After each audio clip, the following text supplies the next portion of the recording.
Now. Okay, hi everyone. We Okay. are about 20 minutes late. Had some audio issues. Now camera issues. Hey. Okay, let me run the our intro and then we'll be back in about 30 seconds. So Alrighty. yeah, let me go do that right now because I'm also unprepared. I live in dead, I'll die indebted to your hold. Born again, I swear I wouldn't breathe a word. If you could find me, take me back and make me whole. We're a circus, ruin my body with your corpse. So can you help me out? Hi everybody, welcome back to another installment of CrafteaMess. CrafteaMess.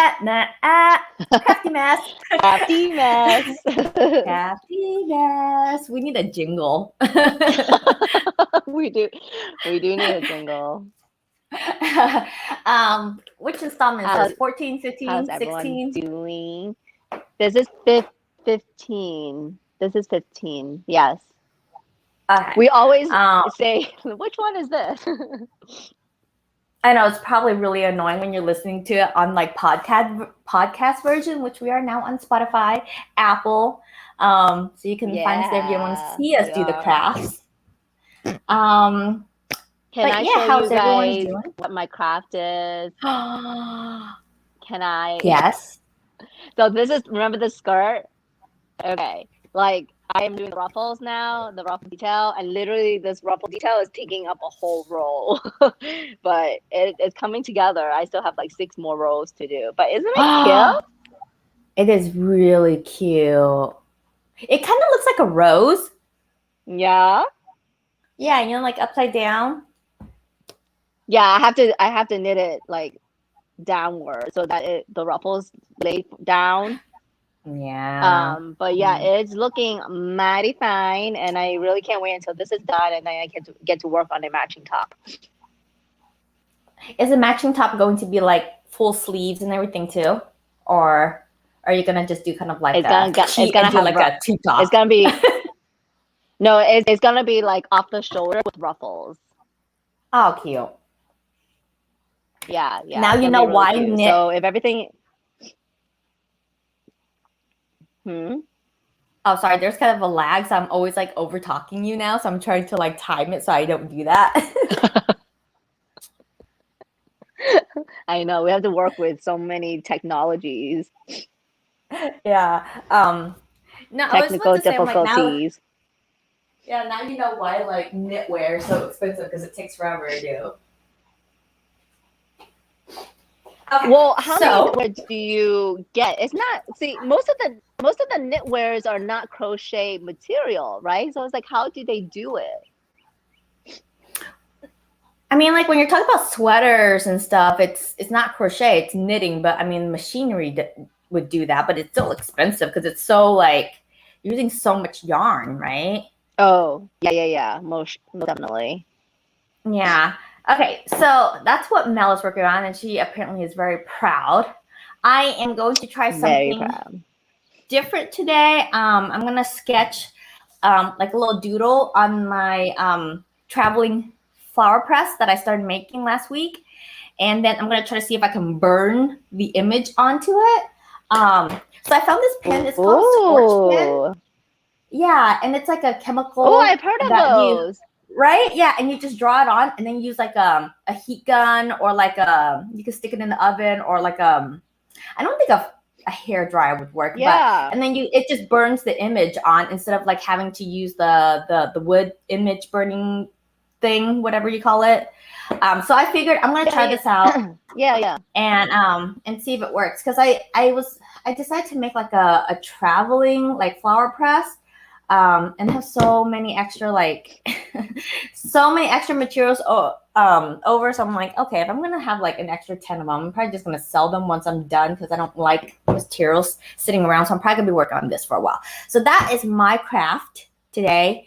And what are our disclaimers? These are our opinions, not facts. We're watching things unfold, and sometimes we're listening to the news and other topics and stuff so much that we might get details mixed up. But if we do, we always question ourselves and go, I don't know if I'm sure about that. And you guys will know. And, just opinions and just girls chatting and crafting. Hi. Yeah, and so make sure that on our website, we definitely do not condone any type of harassment. So all the stories that we're talking to, like the people that are on here, please be kind and do not go to their channels to, send hate or whatnot, because that's definitely not our intention on the streaming. No, it's just us crafting, having fun, catching up with each other, and changing the world one craft at a time with our opinions. One craft at a time. One craft at a time. I gotta tell you this. So I used to have like a membership at this place called Texas Art Lab, and it's like a crafting lab area where you can use like their glow forge and their laser cutter and all that stuff. But they've been closed because of COVID. But they just recently purchased an area that's like 64,000 square foot, and it's huge. And so they're going to start opening back up, obviously hosting workshops, but then you can rent a craft area there for like $200 a month and use all of their laser machines and their wood cutting machines. So I'm so excited. That's like a playground for you. I know. I'm like, it's all the stuff that I love doing in one, and I don't have to spend the money to buy all this stuff. Yeah. Because you think about a glow forge is $2,000-$3,000. I'm like, how do I justify buying this plaything?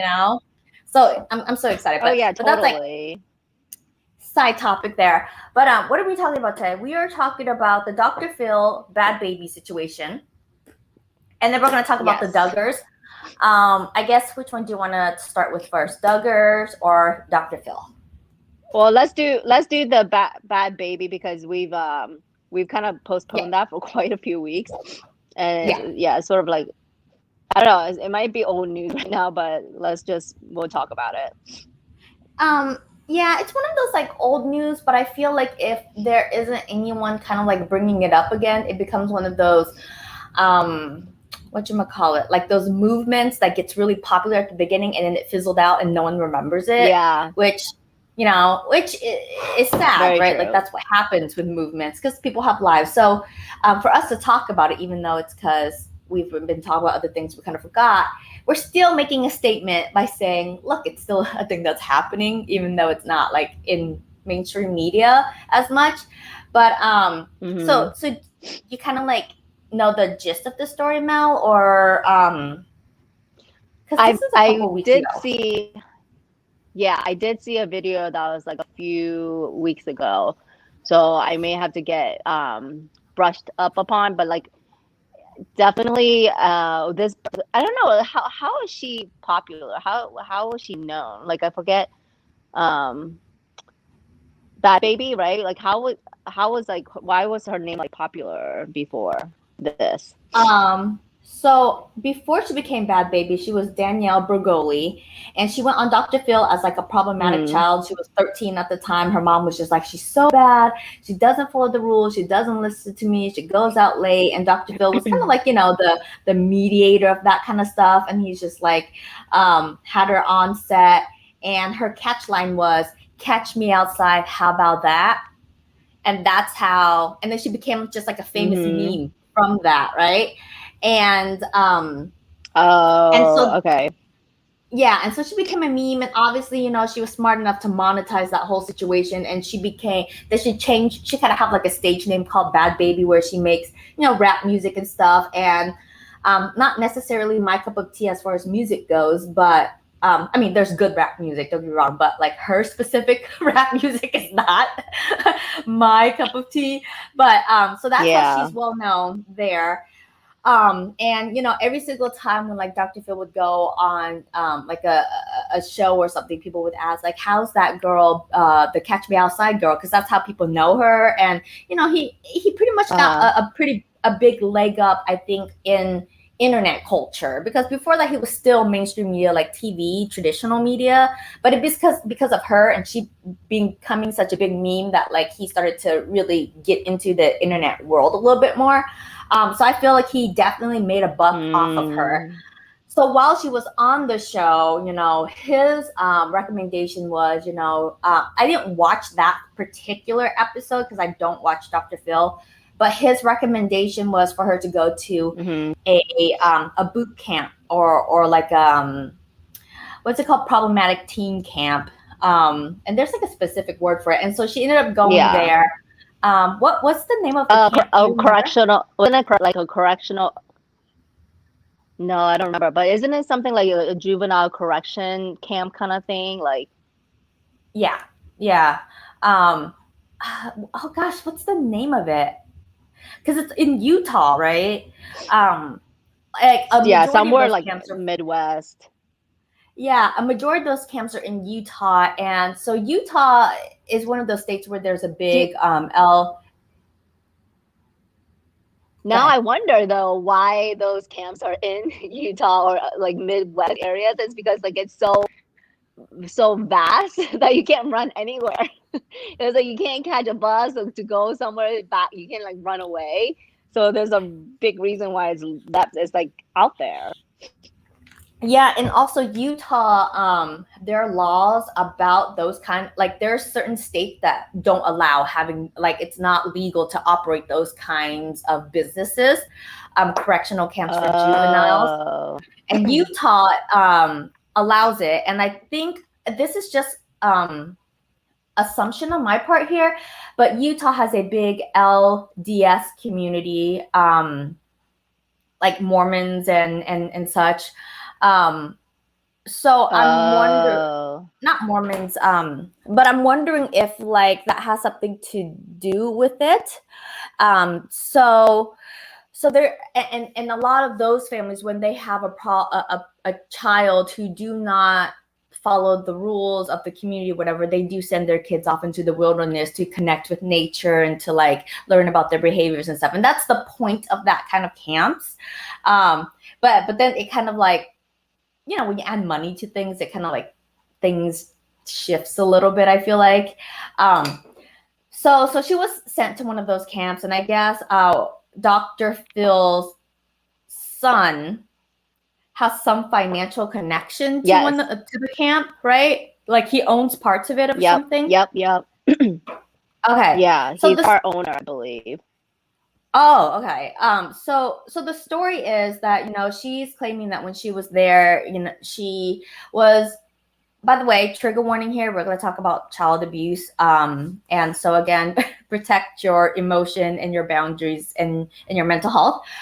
So if this is something that is going to, you know, put you in a bad mood for the weekend, I definitely recommend clicking off and joining us in another episode. But yeah, so she went to this camp and she did make accusations that, you know, they were abusive to her. You know, a lot of yelling, not letting her sleep, making her do chores that was very either degrading or hard. And, you know, for Danielle, and I did listen to her story in particular, but then I went down a rabbit hole and listened to different stories of different of children in different camps. Though her story, even though it's horrible and it sounds very, like, for me, the process is in the middle of the night, they come and they literally just like abduct you and then drive you to Utah. Can you imagine that? Like, even if you're a problematic child, even if you like, you know, can act tough and whatever, but in the middle of the night, you're sleeping and two men comes in and just grabs you and then take you to a camp. Like, talk about like traumatic experience. Why on earth would they think that that's a great idea? Yeah, like, and it's supposed to be part of the, like, I guess their explanation is that like most of the time the children will be so strong-willed that they'll try to talk the parents out of it. So the parents would, you know, and then would decide to change their mind, or that they will be so defiant that they won't go. They'll run away before the day of them going to the camp. And so this whole surprise tactic of abducting them, they would never know. And so it like it kind of takes the responsibility off of the parent a little bit. But for me, like personally, as a parent myself, first of all, I would never send my kid to any camp for anyone to correct my child, because I do think that that is my responsibility. Now, as far as like how far gone my kid is, obviously I can always get help from therapy and other activities and other services. So I don't. And another thing is that those camps are not cheap. Like they range from anywhere from $50,000 to like $100,000 a year. Whoa. So it's like going to college, you know? So for me, like I'm thinking if I'm going to put that money into a camp like that, I would rather just take that money and get my kid like really good therapy, you know? Right. Mm-hmm. So, or like just have, there's other ways, I guess. But like the whole concept of like, even as an adult, if someone came into my house right now and just took me and not tell me where we're going, even if it's just like, oh, we're abducting you to go to, I don't know, a bridal party or something, I would probably throw some hands in the air. Like I would start, and this is Texas and we have gun laws, by the way. So like if you trespass on people's property and you abduct them in the middle of the night, like that's horrifying. So first of all, that is traumatic, right? In itself, the act of it. But you know, there's other things like when you get there, they make you, they make you wear uniforms or whatever to match the other kids. They sleep deprive you, which is another way to like in cults and stuff. That's a part of like brainwashing. So that's her claims. And then, I mean, that's horrible. But in comparison to the first girl who came out with the statement, she said she was unfortunately sexually abused when she was there by one of the camps. What are they called? Sponsors or the camp workers? Yeah. I'm not sure what their technical call, but I was just looking it up online, and the ranch is called Turnabout Ranch. I was trying to see whether or not, like, why the son, like, what kind of involvement the son has. Yeah, because didn't he go to one of those before, and then he came because he was really apparently Dr. Phil had a lot of problems with him too, and then he went to one of those and he decided that he wanted to own one or something. I don't know the full history, but it was something vague like that. Yeah, I don't know. I mean, it doesn't come up very easily. Yeah, it's probably because they like freaking erased it from Google search and like they probably did, because it's not coming up like easily. Yeah, so you know how rich people can do that. That's even more shady. That's almost like, what are you trying to hide there? Yeah. But I mean, so at Turnabout Ranch, there's the first girl, Catherine or Christine. She came out and said she was sexually abused. Then Danielle was like, I went to that same camp. Let me tell you my experience. There's a couple of other girls that would come out and say the same thing. And some of them would say that they had a decent experience. Some of them said that, you know, it's still horrifying. Some of them would say that it's not as bad as the sexual abuse part. But there was one particular story that kind of concerned me, where there's one kid that was so bad that he ended up like running his car into one of the camp leaders, and that camp leader passed away. Whoa. Yeah. And oh my God. Yeah, and that kid was like, yeah, so I get like, I get why they have these correctional, like juvenile correctional camps. I get it, right? Because these kids pretty bad, they're pretty bad, so they need some kind of discipline. But you have to also question, is this type of discipline even worth it? Because they will definitely react that way. Like, that would be the extreme, right? They'll fight back and, like, you know, run over that counselor. As a counselor, I would say. And then, you know, like, but then after all that, they will come out of this having really traumatic PTSD, you know, like this is not, it's almost similar. It's definitely very similar to Paris Hilton's experience to one of them. I never actually saw her as a bad person growing up, like a bad, you know, I mean, she was a teenager and just having fun. And like, if you don't discipline your kid at a young age, and I don't mean discipline as in like physical discipline, but like definitely be strict. There is a such thing as being a strict parent and an abusive parent. I had both. So, like, but I definitely, looking back, yes, I saw my parents as being abusive back then, but I also took their the strictness as actually, a sign of like, okay, it put me on a good path, like sort of like I am always, I mean, I would say that I've always been a pretty good girl, growing up. Like my bad, quote unquote, is like leaving the house in the middle of the night to go hang out with friends because they won't let me do that. Like, but I've never done anything bad. Like, I've never gone drinking or smoking or that sort of thing. I don't even like either of them. So I got punished, quote unquote, punished for that, but that's my extent. Like, I've been an A student in high school, like not like they didn't have to worry about that. I'm not a dropout, they didn't have to worry about that. I like signed up to every extracurricular activities that you could find. So they were fine with that. So I do commend that for that sense. They mean to like a hardworking person, but also on the other end, you can be also overprotected because you want to protect them from any type of harm and everything, but then you're not letting them learn the realities, like the things that are going on in reality. Like there are some things in college that I've really learned the harder way.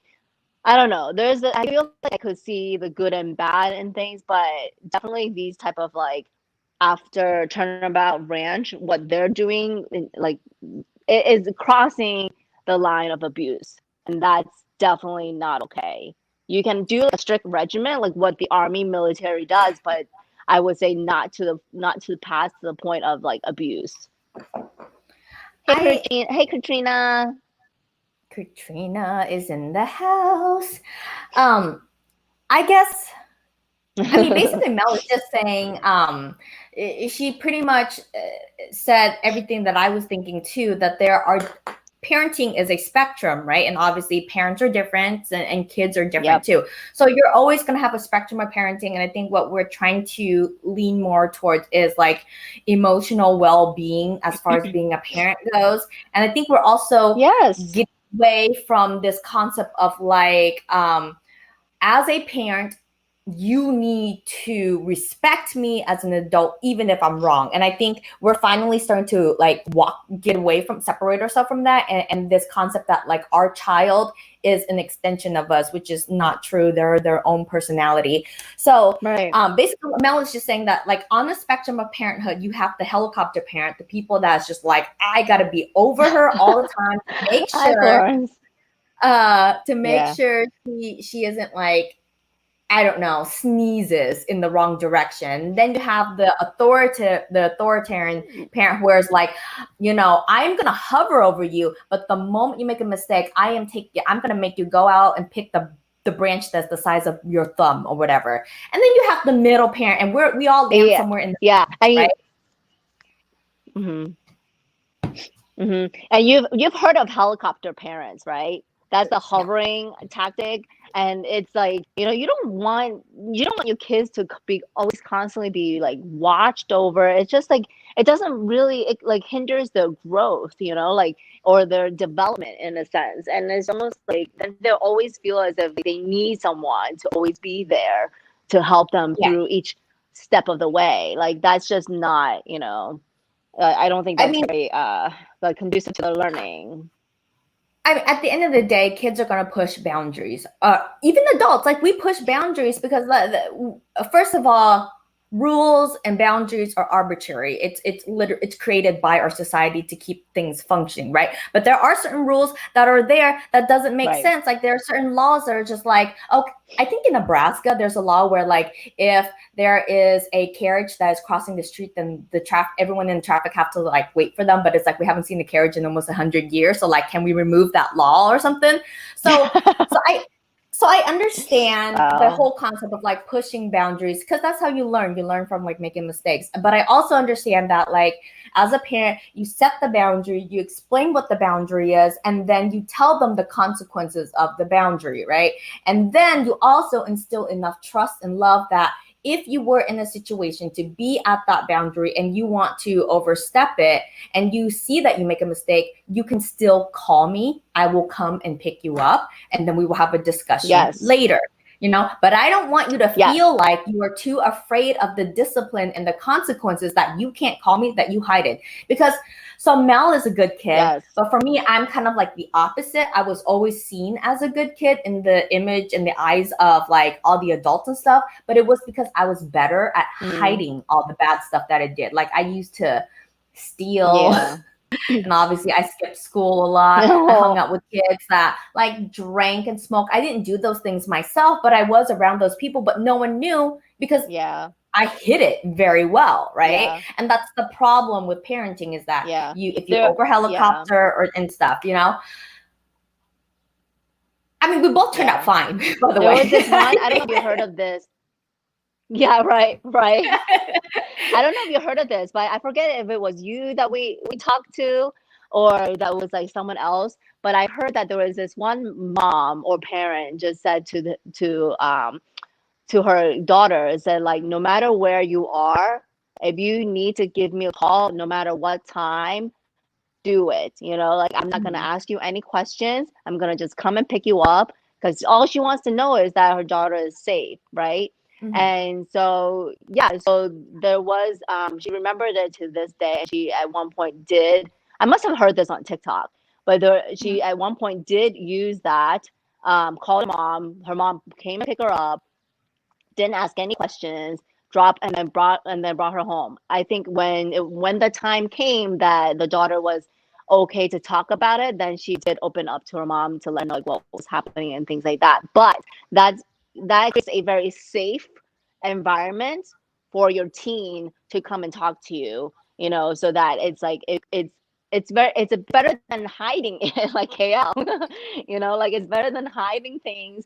And like if you do want that open communication with your teen, that's what you need to do, is not be so strict and helicoptery, like I'm just gonna create that word. And just allow them to have that freedom to come to you, Yeah, and I don't. It's. I think it's a lot of small things that leads up to that moment, because for her to sit in a situation and go, "Oh, this doesn't feel good," means she has a moral compass, right? Like, but why do kids like go beyond? Kids if you, go beyond the moral compass. Raising the kid correctly and like and letting them know between like good and bad, they will have that compass to guide them, hopefully, Yeah, and the reason why they either go beyond the moral compass is the fear of consequences in discipline, right? It's like, well, I can't call my mom now because then she's gonna like ream me the next morning knowing that I'm at this party, And so then they don't call, then they get in the car with a drunk driver, and then bad things happen, But like if they can sit there and go, okay, I did a bad thing, my mom told me not to go to this party, I'm at the party anyways, but I don't want to be here, so I'm gonna turn to my mom because I feel safe, And I think that is that is a better indication of a healthy teenager and a healthy parent relationship than to have fear in your parent, right? Totally. And so when you think about these kids that are going to these camps, it's mostly, I would have to say, most of these teenagers who act out tend to be kids who have gone through something traumatic, either a divorce, abuse, domestic abuse, bad family dynamic, bullying, so they already have trauma, and that's why they're acting out in these cases a majority of the time. And then you go into this camp, you traumatize them even more, and then they come out and you expect them to be, mentally and emotionally healthy. It's like two negatives doesn't make a right here for me kind of situation. Yeah. No, I totally agree with you. Like it just makes absolutely no sense for them to, something made them that way, become like very bad and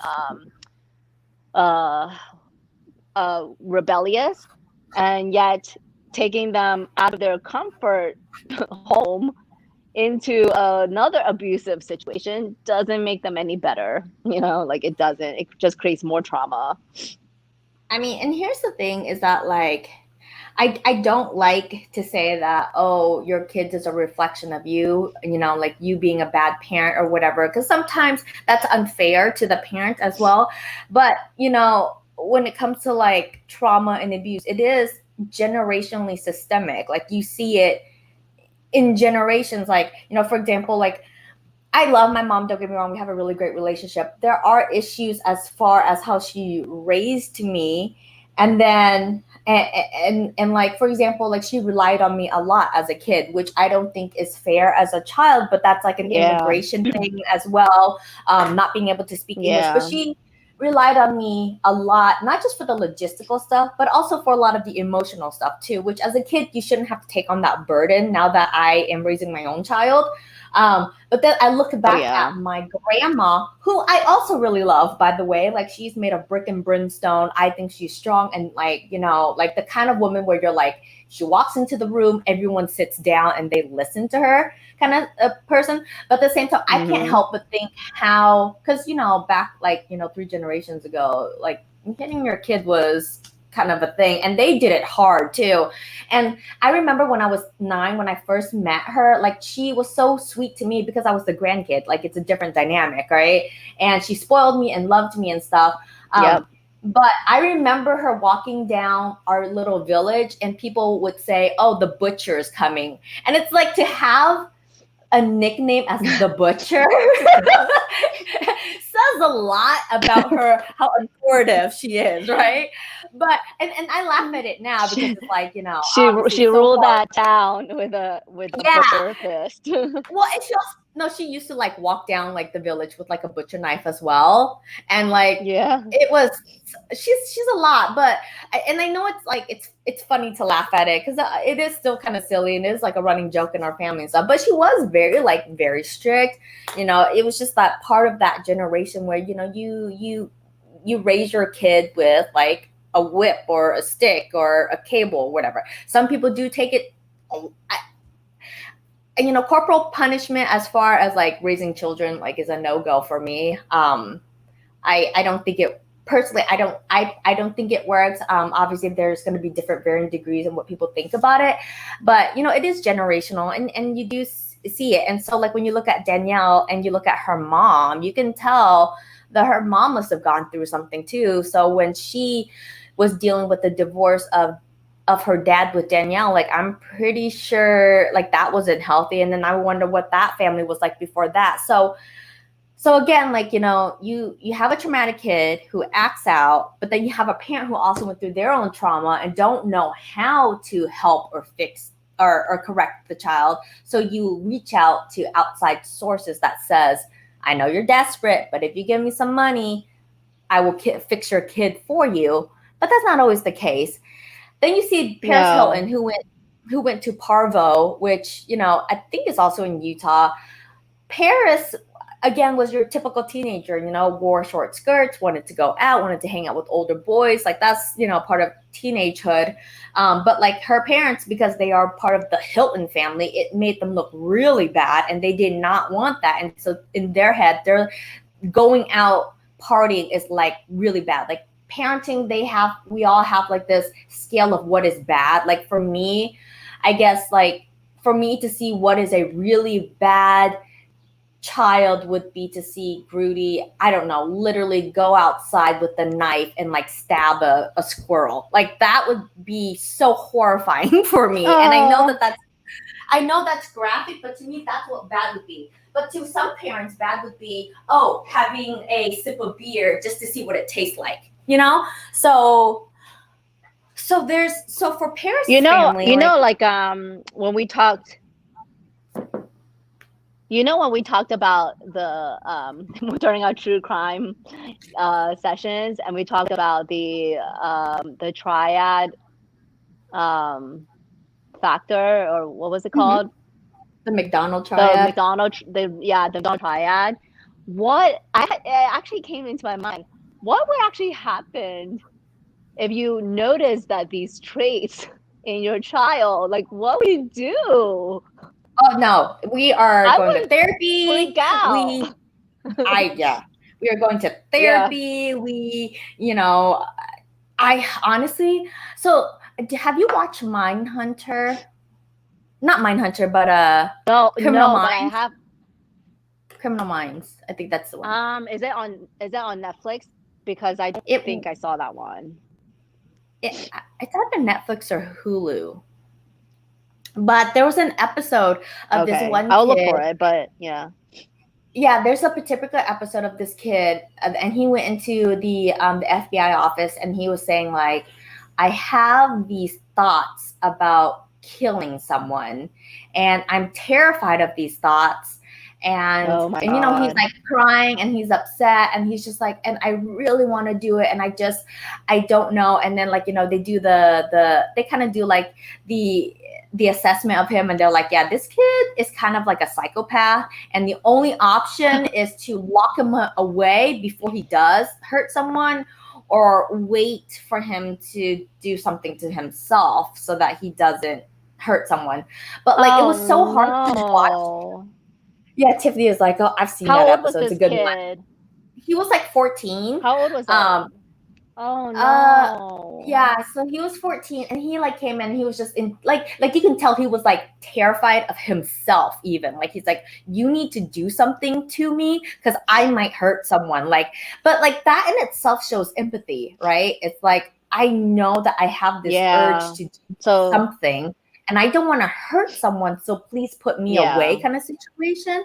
So I don't know how realistic that would be, because I feel like if you're a psychopath, you wouldn't have that kind of empathy. You would just go out and do it. You wouldn't even tell people because you wouldn't care, right?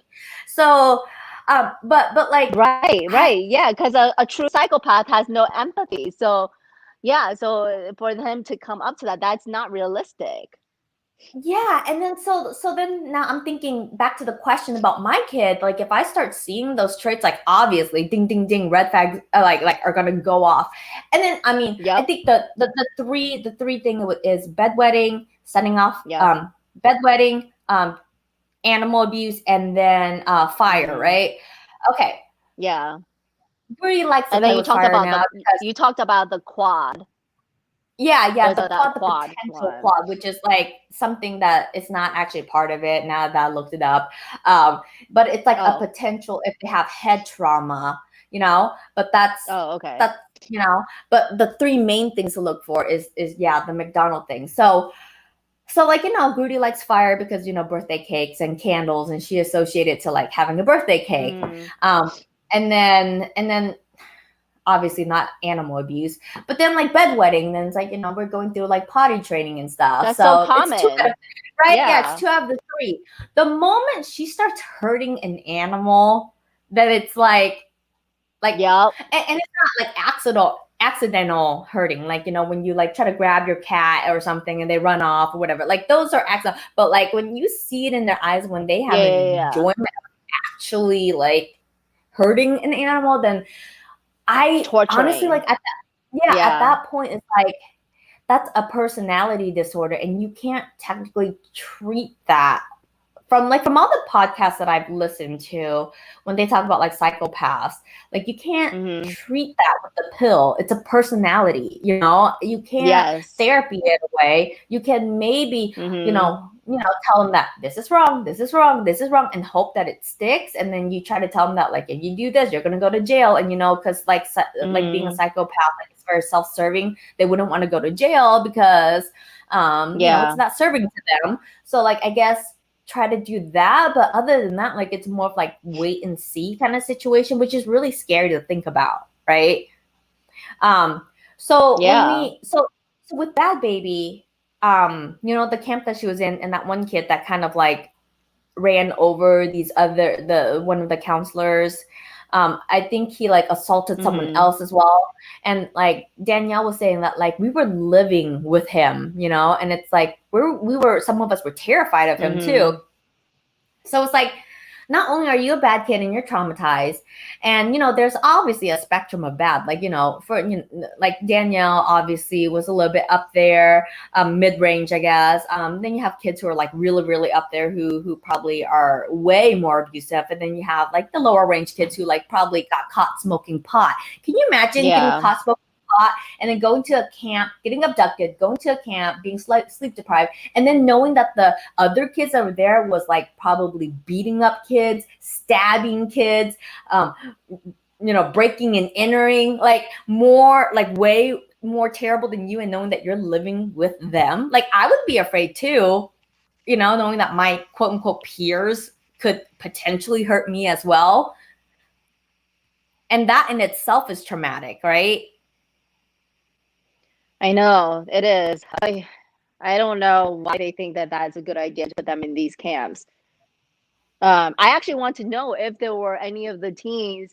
I know you have mentioned that some of the teens had good experience from it. What makes them the ones that have good experience compared to the ones that didn't? Is it because that they were just didn't follow the rules kind of thing still, Well, so there's this one girl, she was explaining her experience where, she was more, she quote unquote was a bad kid because she was more like, just a depressed kid and didn't know how to express herself. So, smoking pot was one of her, like her thing that she went to. And she hung out with kids that like, were also doing that as well. And her parents were not okay with that. And, skipping school, which I think is kind of like minor in comparison to a lot of other terrible things that kids can be doing. And so she ended up going to that camp. And the reason why that camp worked out for her was because there was a therapist there and she was able to talk to her therapist. And, she was able to talk to her therapist and say that, like, while she was in high school, she was dating this guy and she was like sexually abused by him, but she was never able to vocalize it. And after that abuse, she became very depressed. And then all she wanted to do was to numb the pain by smoking pot. And the pot was what got her in trouble with her parents. And that's why she's there. But by going to the camp, she had a therapist to talk to her, and she was able to, be there with the therapist, and then she was also able to be removed from those the normal people that was around her all the time, and she was able to connect more with nature. And there was animals at that camp, turnabout camp, and so she got to take care of the animals. So it goes to show that all kids are different, right? Like some kids really needed to be removed from their environment to be in a place where they feel safe to connect with nature and to have someone to talk to, because that's she said that the main part was having that therapist to talk to. And I'm also wondering, like, okay, well, if the therapist was the main thing that really helped you, maybe if your parents didn't send you to camp and gave you therapy just at home normally, like maybe that would have helped you too, and not necessarily having to go to the camp, right? But then you think about it. Well, if she had the therapist, don't you think that therapist would also be provided to the rest of the kids? So that's what I don't understand is why the other kids didn't take to these type of like treatments that they have there. Yeah. So they had multiple therapists, and maybe like, that one that she had was just really good, and the other ones weren't as great, right? But it also goes to show that some kids are just more defiant than others. Some of them would just go to therapy and be like, I don't want to talk, because they've been taught for so long not to talk, right? So New Amsterdam depicted the psychopath kid better, as it was a little girl who didn't care how much she hurt her brother and the parents were covering for her. Okay. I need to watch that one. What story was that? Spencer. We were talking about Criminal Mind, and Spencer was the one that was trying to help the psychopath kid. Yeah, and then and then she was saying that, I think, but the whole little girl thing too, definitely that makes sense with like picking on your siblings. Like that's another sign too if they have siblings, and when they pick on their siblings or like torture their siblings, and the other siblings don't talk about it. Yeah, that's one too. Oh. Yeah, I mean, because I guess it would be like torturing animals / your siblings or younger siblings, which should be in that one category, right? Well, but I mean, there's always that thing about sibling. How do you separate that between sibling rivalry? It's just when they're because like like boys, they're very rambunctious, so they tend to like maybe push each other, and then one falls down or things like that. Broken arms, legs. You hear that about boys. So how do you separate that? Like maybe because they find enjoyment in that. Yeah, I think it would, yeah, I guess so. And I think it would have to be, because that would be so subtle, right? Like, how would you, Yeah. and I don't think it's a boy thing. I think it's just siblings in general. Because like my brother and I, we were always going back and forth between who's the rambunctious one, you know? So, Yeah. I guess that would be really hard. And also the weird part is that we both found enjoyment in it, but we weren't like evil about it. See? That's the thing. That's a very hard. See, now I'm trying to like That's recall back, and I'm hard. like, oh, yeah. So that's a Because very hard. when my sisters fought, right, when my sisters fought when we were young, we didn't hold back. We were pulling each other's hair really tightly, like we didn't care. We wanted to hurt each other. Like, Mhm. but I wouldn't consider, I mean, I feel like siblings fight when they were young. And I honestly, that was probably the wrong way to really approach anything, but we probably learned from our parents, that physical abuse was okay. Yeah. So obviously, yeah, so we definitely were like pretty hurtful towards each other. Jeez. Like even my no, seriously, even my sister at one point, and I believe I still have a scar right here. I told her, she took a knife to like right at my wrist, and I said, I dare you. I dare you. And then she cut me, and I still have that scar right here. She didn't even bat an eye when she did that. Oh Is my she psychotic? god. I don't know. Oh So god. yeah, like how do you separate the two? Like I'm a little confused. It's like, how do you separate the two? I guess that's the thing with like family therapy, right? Like it's so every family have their own like normal, right? Like when you're telling me that story, I'm like, oh my god, like what in the world? Like I didn't go that far with my brother, you know. But then like I was thinking I about like my know. mom, I was thinking about my mom's family and like one particular aunt, she like I remember her telling me the stories and I used to think, oh man, she's a badass. But then now I look back at it, I'm like, oh, she was Uh-huh. in a lot of pain, like a lot of like emotional pain for her to project Yeah. it out in like that way. So I guess it comes down to family dynamic and like Tiffany was saying in the show, the little girl tried choking out the little brother with a cord, and she played psychologist, like she was assessing him with her fake emotions and stuff. Oh, I need to see that episode actually.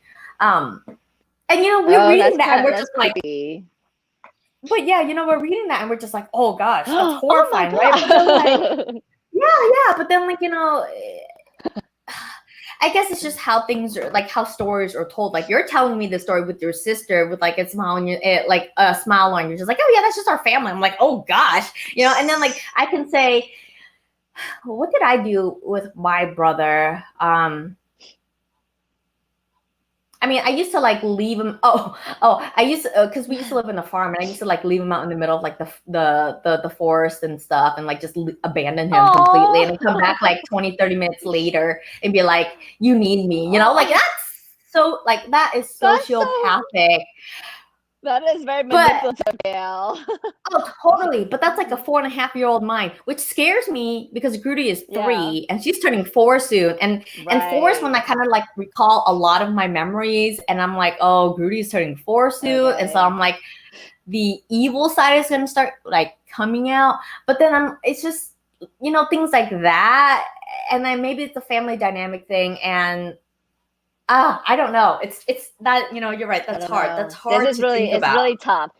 But like, yeah, it's really tough because when you put it, like when you talk about other true crime cases, you can remove yourself from that and be like, psychoanalyze all that, right? But when it comes to like your own, it's hard because you know how, like, for example, if people are in a relationship, they don't usually see the faults in that person until they get out of the relationship, far removed from it, then they see like all the flaws. That's exactly how you're gonna see your kids too, because you're gonna hold some sort of bias towards your kids. I was like, oh no, she's just playing. Oh no, that's just the way she is. Like she's very gentle otherwise.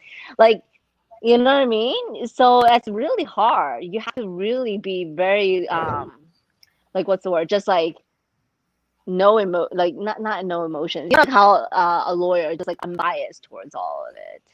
But it's hard when you're talking about your kid. Pragmatic, yeah. And it's almost impossible. Yeah. And even if you aren't the parent of that child, even if you're like a social worker or even a lawyer or a counselor or whatever, you're still going to have some kind of personal feelings about it because of your own past history that you bring to the table. And it's like, so how can you not, right? So I honestly, I don't know. Yeah. I mean, I know.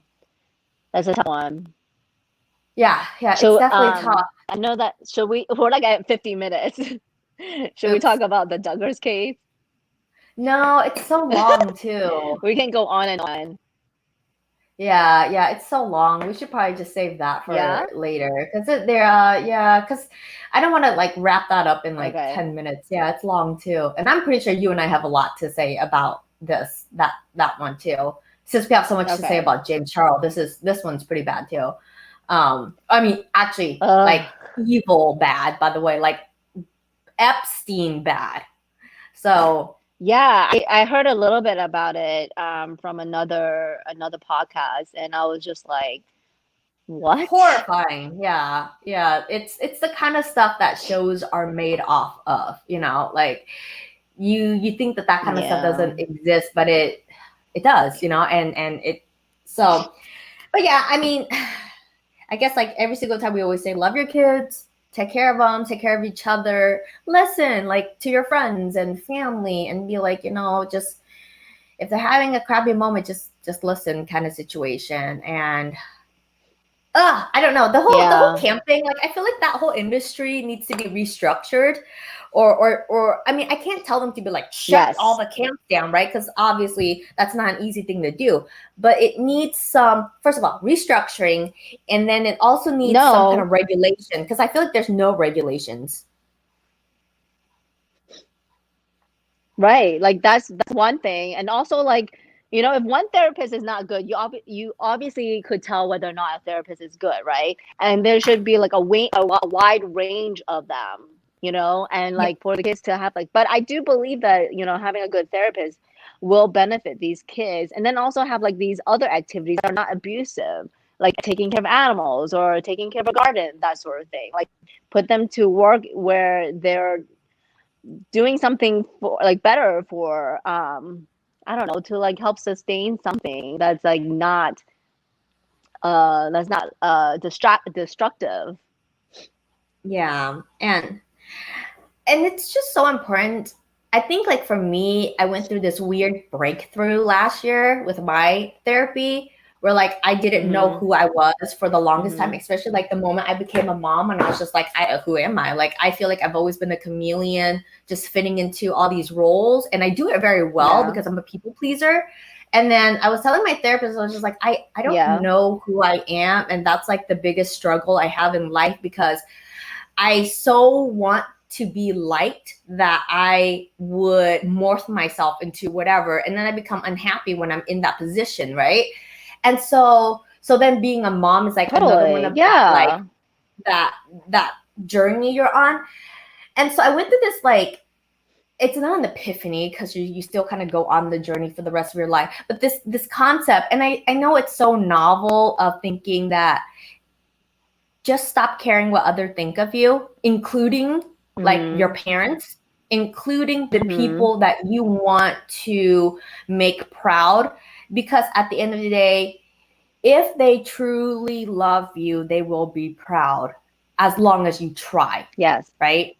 So, and I know it's such a novel idea to stop thinking, like stop worrying about what other people think of you. And I think for me too, when I finally, because I used to say that all the time, but I never like truly believed it until like maybe last year or the year before.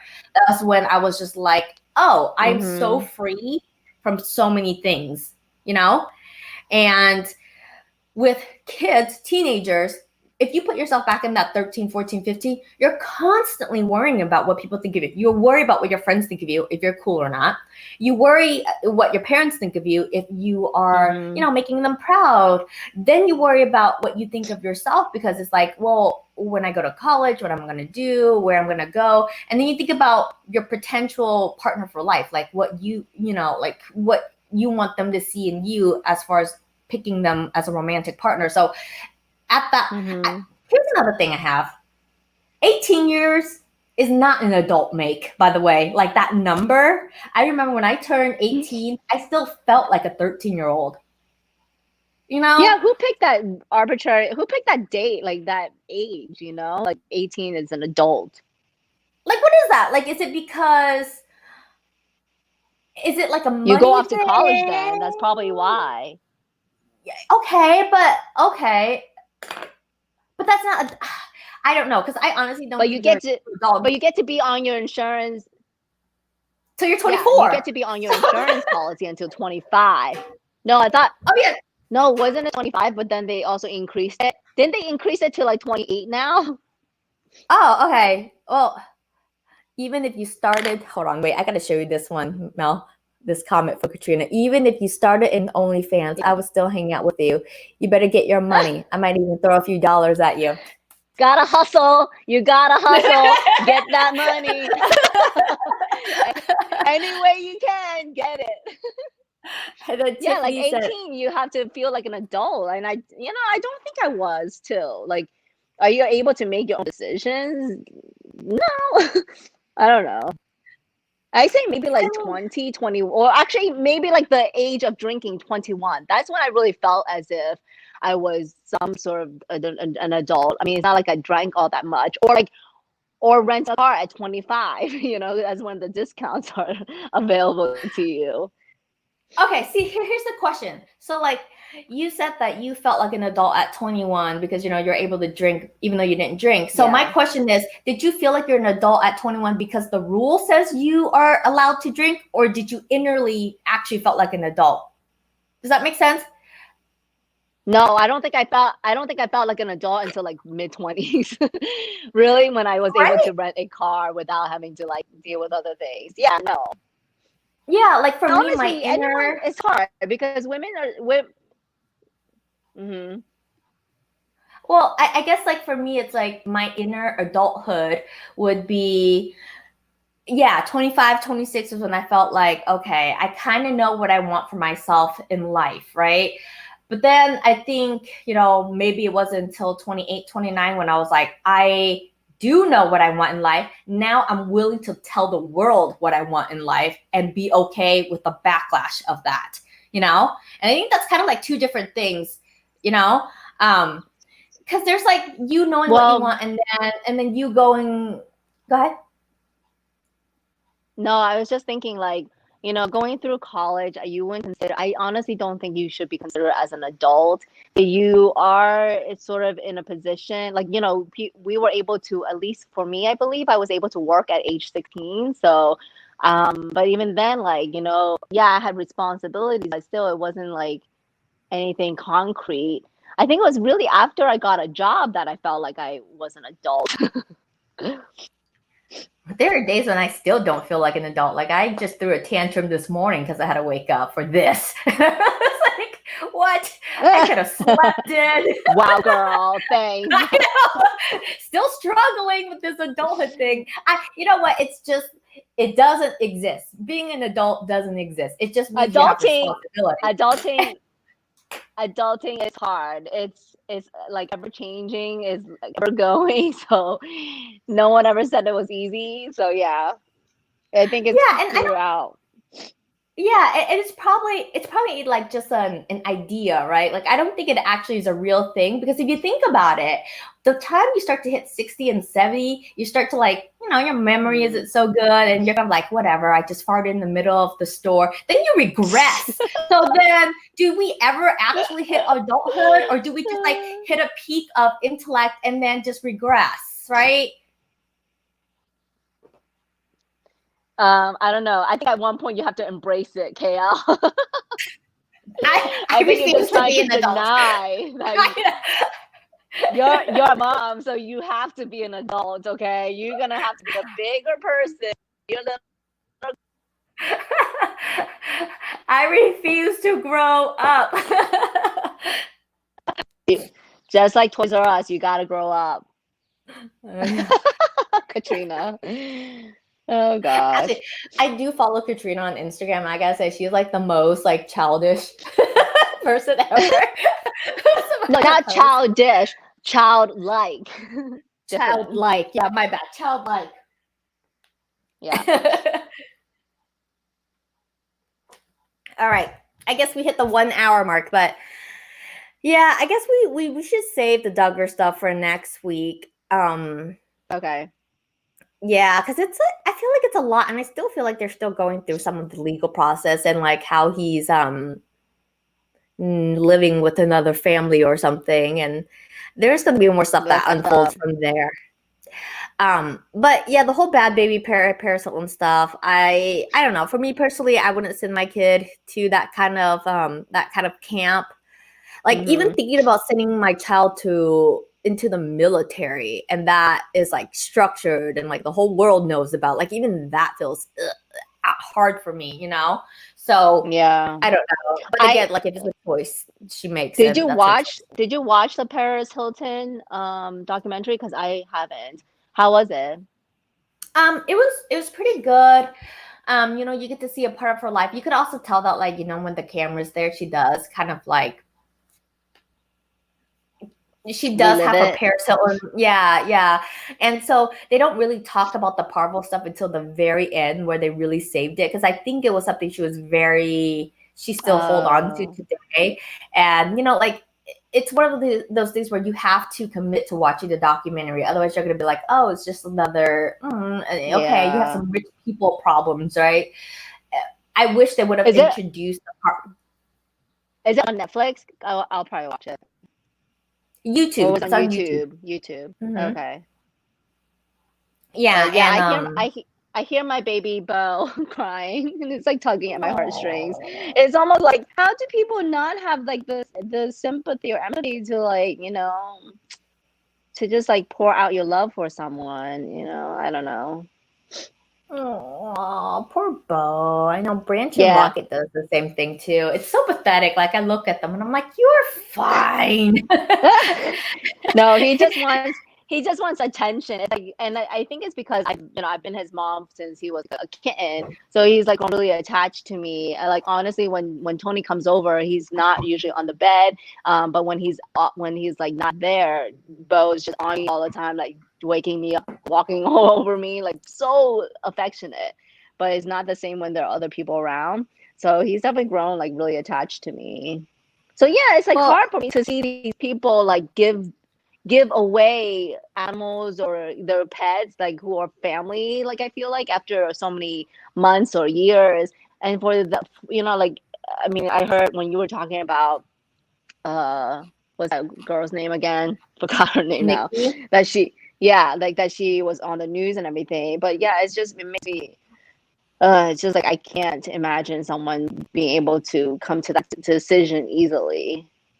Well, you know, so when we first talked about it last week, it was kind of like the beginning of that drama, and now more outlets and more channels are picking them up, so more things are coming out. And I watched Observe. He kind of did like a body language read of the video that they did, and they're like, and he points out all the things that like was not aligned in the way she was speaking, and he was just like, basically this whole video was like a way to make them look good, but it backfired, you know. At the end of the day, like that was, I guess, like for me it was like, why would you even make the video? Why would you make the Instagram post? Because if it was something like that, and I'm too much. Yeah, like if it was something like that and I know that I'm going to get backlash and I know I have to explain myself, I wouldn't even post it. Not that I've done anything like that, by the way, just to make it very clear. But you know, like I just don't, like it wasn't another attention grab for her, but then it like backfired. So it was like negative attention. I don't know. It's, you know what, it's, and I texted you this too. I was just like, you know, the easiest way to get canceled on social media is to abuse children animals. And what was the third one?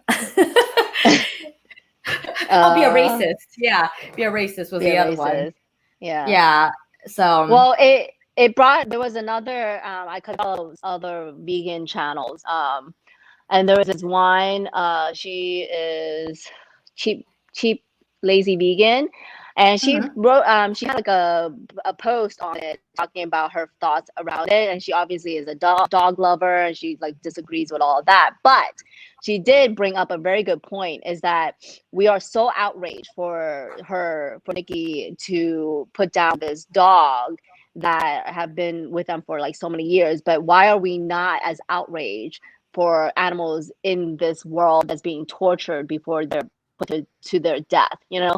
So it's like, yeah, that actually brought up, you know, I didn't even think about that, but that makes absolute sense, because we are, you know, we're like, that dog is family, you know, it's like a living thing, and you have that ability to do that, like that shows just wrong. But you wouldn't you consider yourself being a hypocrite if you yourself eat meat for basically the same thing of how agriculture, like how farmers are torturing all these animals for your benefit? You can't say, then you cannot be the same person to vilify. Is that the right word, to vilify Nikki for doing what she's doing, right? Yeah, I guess there's like an ethical and a moral, like even philosophical conversation about that, because I guess like, because then you can attach that kind of argument to a lot of other things, right? Like I was talking about this on Instagram, like, you know, the how we as humans like over domesticated apples, that like a lot of apples now, like wild apples, have gone extinct and stuff. So then like, you know, then there's this whole like, oh gosh, it's such a deep topic, because it's like this concept of like act of God, and then being God, and then being a hypocrite about it, and choosing which life is more important than others. And so I guess like that is a really good like point that she's making. I don't fully agree with it, because humans are so complex, you know, and so it's hard for me to be like, yeah, I agree with her on some level. But I also don't agree with the fact that we are not allowed to vilify someone for doing a bad act, because at the end of the day, that is a bad act regardless of the context of like the not the context, but regardless of the players in it, right? Like if we switch out the dog and the humans, and we replace it with like big manufacturing and environment, right? Like it's still a bad act in that sense. So it's hard for me to, she's not saying she's not saying that whatever she's doing is okay. Obviously she's completely against it, but she was just bringing it out, you know, just to like whatever whoever people are like, what you guys are feeling for this dog is what most vegans are feeling for like farm animals and like other animals. Is what she's like trying to make the comparison to. So it's like, you cannot say that these people who are out there who are attacking Nikki for putting down this dog, and that they're not crazy, but yet the vegans who are talking, you know, who are trying to support animals, like farm animals and all that stuff, why are they considered crazy for trying to act up like for the benefit for these animals, is what she was saying. You know what I mean? Like, why are they called crazy and these people are not? Like, if then you're just a hypocrite if you do that, right? Like, you cannot say one person's crazy and another person isn't, but their act is the same. Yeah, I guess for me, like that argument is like the same as like people who go, well, you should only adopt dogs, but yet are not willing to adopt their own children and only want to have biological children. So it's kind of like that. It's like that same argument. Like I could be like, well, you're a hypocrite for wanting your own biological children, and yet you're pushing, you know, everyone to adopt dogs, you know, or their own pets and stuff, instead of like going to a breeder. So I guess it's almost like that same argument mentality. And I think it's hard for me to take a hard stance on that, only because it's like, these things have so much emotional value and attachment. Like a pet is your family, your loved one. A farm animal is a little bit more far removed. And I think our problem is, and I'm not saying that this is okay, our problem is that if we don't see it, it doesn't exist. And I think that's a human thing. It's so true. Yeah, it's a human thing. And I'm not saying it's okay. Bye, Katrina. Have a good weekend adulting. Bye, Katrina. So I get where she's coming from, and I understand that. But I also think that maybe I need to read the comment. I need to read what she said. Can I? Let me send you her video, her link, and if you have time, you can watch it. But I thought that she brought up some really good, good points on there. Yeah, I think I'm always careful when I see that in any circumstances, just because I guess like I don't want to, what's the word? Like, I know the people who are vilifying Nikki, they are outraged, right? But then to say that, well, I know you're outraged by that. Then how come you're not outraged by the farming industry? When you attach something like that, then the people who are outraged about the Nikki Phillippi stuff will feel attacked. Like, okay, now you're making me a villain too, and that's not a good feeling for people. So I'm always careful when like that kind of argument is worded like that. But I do understand where she's coming from, because I think that is still a good thing to bring forth, like something we should be conscious of. Like, how come we and no, actually I take that back, because I remember one time I did make a video saying like why I'm not vegan, because a lot of people have asked me that. They're like, you're such a compassionate person, so how come you're not vegan, right?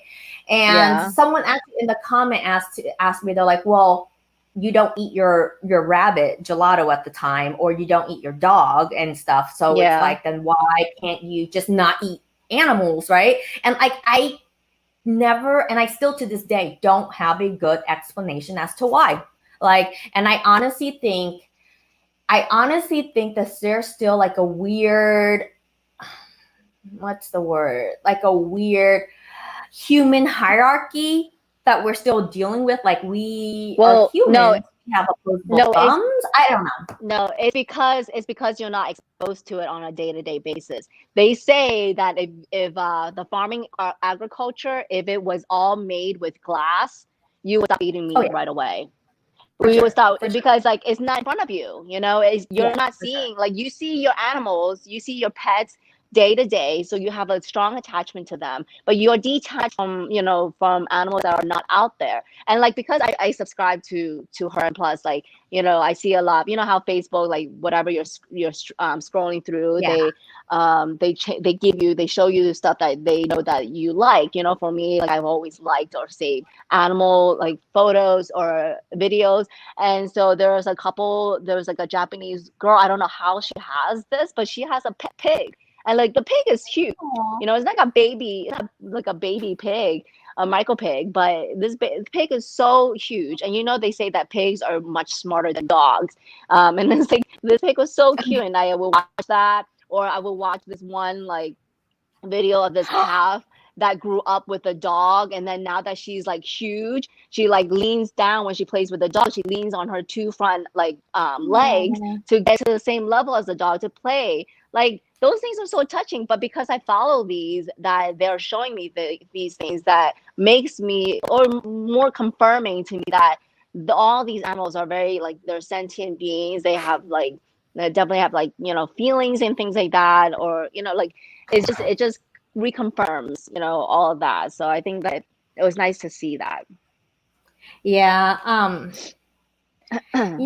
definitely agree with the, like, if you don't see it, it doesn't it's the same with like poverty, child abuse, domestic violence. You don't see it.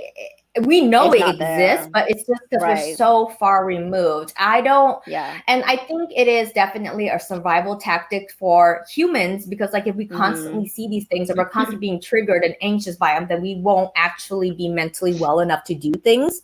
So there's that. But I also think that there is a exposure, not an exposure, but more of like an education that needs to be there. And also Yeah. options, right? Like options is so important. It's the same with like, I think we talked about me going cruelty free. It was so hard for me to do that before because there wasn't a lot of options and it was also expensive. Yeah, options is Now, yeah. you know, having options, access, all of that too. So Yeah. and I think that's the reason why like I do make a effort to, well, not read the news, but be picky about how I consume information. And then also know how much I can do to impact that information. Like for you, being vegan is very important. You're very passionate about it, and that's what I love about you. And I mean, I tell like my partner this all the time. I'm just like, if we have to put ourselves in the hierarchy of like good people, I think Mel would probably be a better person than I am any given day. That's not true. Yeah, that's not true. Like, I strive.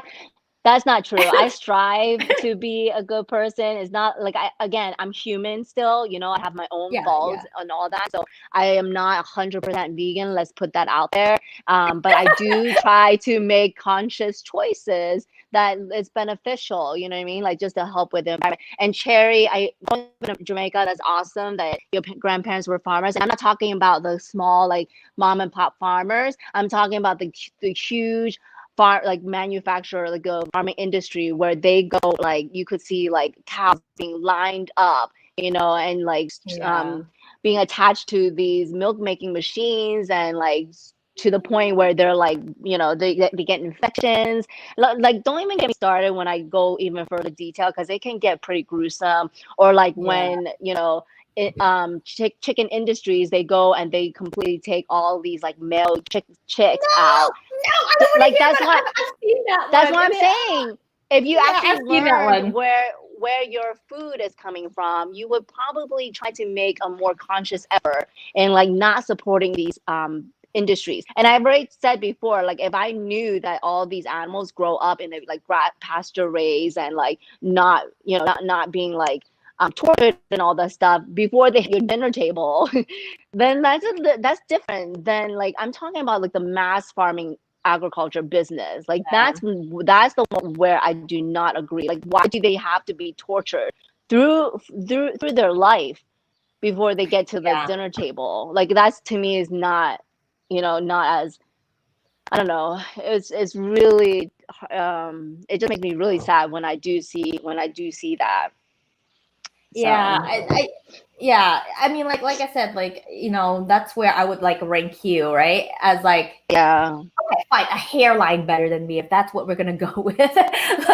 but then like, you know, we all have like these there are so many problems, right? Like, you know, you're so passionate about animals, and then I think I'm very passionate about children and mental health with children. And then like, you know, there's people who are more passionate about like environment as far as like fast fashion. And the problem with all of these passions is that they conflict. They start they start to cross a contradiction boundary or a conflict boundary, because then like, you know, you're talking about, all right, let's say if we do get rid of the farming industry and then we start going into agriculture industry, like that is going to still environmentally impact us, because then fast fashion no, for sure. Be like, oh wait, you know, like, so it's always going to be conflict. And then the mental health people are going to be like, well, you know, we don't have enough funding for people who are in the mental health, and like if we don't have that kind of funding, so how we're going to spend that money on, you know, vegan foods and stuff. So it's like money is such a problem. It's a constant problem. And I, for sure, like with fast fashion, like I definitely, you know, want to be like environmentally conscious. But the fact is, fast fashion to like it actually feeds to like my Asian side, where like I don't want to buy something so expensive, you know, when you can get like more money for your buck for fast fashion. The only thing that I try to do is like donate, you know, like I definitely donate a lot of my clothes. I don't just throw it in the garbage. I donate to others that will at least like, you know, purchase it and like not be a waste. But yeah, like the more money or the more like earth conscious and all that stuff, like they're just so much more expensive, and I just can't get myself to like pay for that much, right? Like I don't know. And I like Yeah, that and you go to thrift stores, and I really maybe should try to do that more. It's just that it's hard for me to rummage through all that stuff. Like, I don't have the patience to do that. But I definitely know that people have found very awesome deals at thrift stores, like even for um even like with tags on and things like that, and from like high-end stores, like they definitely find that. I just need to have more patience when I go through that. yeah, and I think we all have our different like value system, and I think we talked Yeah. about this last stream. And again, like reiterating this stream is just like if you have the time, the money, the well-being to choose good for that day, then just do it for that one day, and then. Yeah. And then the next day, if you have to go back to being your normal self, then that's fine. But then, like on a day where you're having a good day and you can do something good, just do something good. Because I think it ripples, right? Like you do something Yeah. decent. Like for me, the whole like again, I'm gonna go back to that impossible sandwich. Now I never Yes. want to like eat normal sausage because it's just like, well, this is actually Yeah. really good, right? And then on top of that, to know that like it is a positive on the moral scale as well. Now I even want to do it even more, like to eat that sandwich even more, Good. right? So it's Yeah. just it's I mean, humans were so complex, but I do know that there's a lot of like greedy humans that we can Yeah. keep close, keep an eye, and impact, like impart change without pushing them away and judging them. I think Very that's the true. biggest problem that we're having is that like we are so passionate about so many things, but we don't take the time to like listen to each other and be like, well, this Yeah. is this and this. I'm willing to compromise this so that you can have that, but can you compromise this thing so I can have that? And it's the same in like relationships too, by the way, not just Yeah. industries, right? So I Yeah. think if we just kind of like listen and be willing to make little compromises to move to a bigger positive goal, it might actually happen one day, All I'm hoping is be optimistic and like just hope for the better. And for me, I'm just making these like daily conscious choices for the better next day. That's all I Yeah. can hope for. Yeah. Save Mother Nature, save the earth is kind of like Yeah. the end goal here. But by the way, I want to Yeah. make a comment about how she was like, the cheap stuff kind of rings to my Asian side. I am not a part of that. Do not lump me into that. I I'm was just trying to be offended. practical. I was I'm trying to be offended. practical. Like, all I'm saying is like, and No, it's true. can I add that I'm like not fully vaccinated until 2 weeks from now, but I got my second dose the other day. So I had I had 100-degree fever Ah, and yeah, 100-degree fever, slight fatigue, but I was, that was yesterday, but I'm totally fine today. wait, are you Moderna or Pfizer? I forgot. Moderna. Oh, okay. Oh, that's not bad then. Yeah, no, totally. Like I would say it's Yeah. mild compared to, yeah, my fever completely went down in the middle of the I might even maybe in the middle of the night, like when I last checked the temperature. And I know Tony went through his second and he broke into sweats. His fever broke into sweats like 3 times in the middle of the night. And I mean, I didn't have that. So I think he had more like worse symptoms than I did. Yeah. Ooh. Well, that's good because I heard like it was really Yeah. taking you out. So, Oh let's see. yeah. Cheers. I No, agree. I'm fine. more vegetarian because I don't know where it comes from. Yeah. Oh, yeah. All right. So I guess that's the end of this stream because we're gonna say Yeah. um I think every single one of our stream is always gonna like relate back to like the environment and the industry and how like we're just like We always uh, want to at least let people know, like at least remind people that there are healthier choice or, better choices out there. yeah, just be decent to each Mm-hmm. other. If you Be can't be decent kind. to another person or to an Yeah. animal, to the earth, at least be decent to yourself because Yeah. let me tell you, if you hate yourself, it will definitely be reflected in your environment and your society. Yeah. So at the least, be kind to yourself because it Be will, kind. yeah, yeah.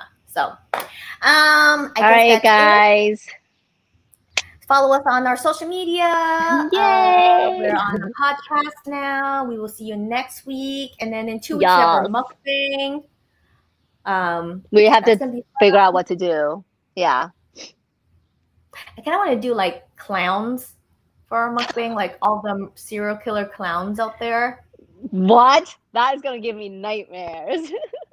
Well, did you listen to the John Wayne Gacy one? He's a clown, No. and okay, Oh yeah, my because there's like god. yeah, he's one of like the notorious ones.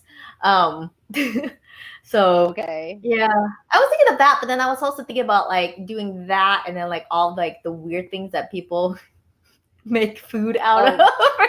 Right. No, we do need to talk about that. As we're eating, thank you. But let's talk about Yeah, that.